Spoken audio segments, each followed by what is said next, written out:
for my teachers who are on the opposite spectrum of AI, that are planning this semester to move completely to paper and pencil, what are we assessing? In that model, what are we assessing? That paper that you're assessing, that final paper, what are we assessing? Are we assessing how they structure the paper? Are we assessing what items are in the paper? What are we assessing? My question really, why or how can we assess the same thing in an AI educational space?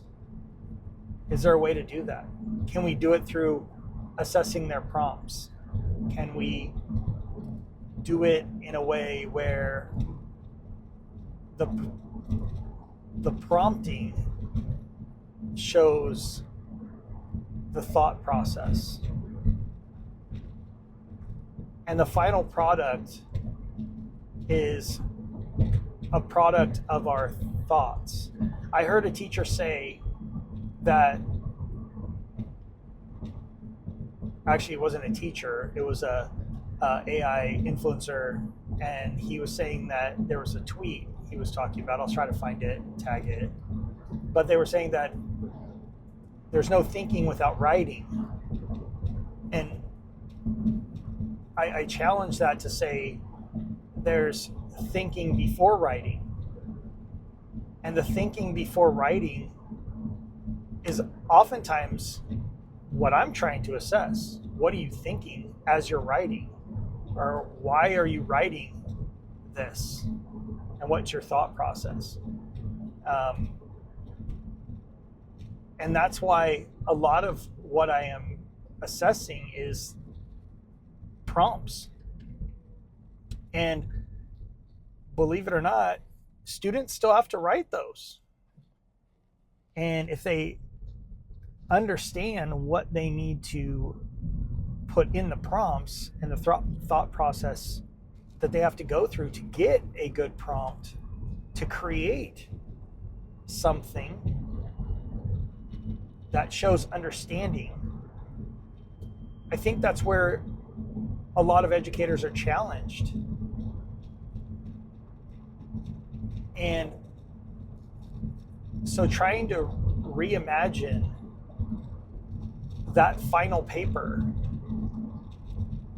I mean, if we're going back to paper and pencil and just saying you have to write this and that's where your thoughts live, is on the paper, and that's how you show understanding, I feel like for many of us who use AI and our prompts are significant in nature, they're paragraphs or longer, that it's a totally reimagined way of assessing what students are learning, what their thought processes are. But in order to do that, educators really have to lay out in a step-by-step process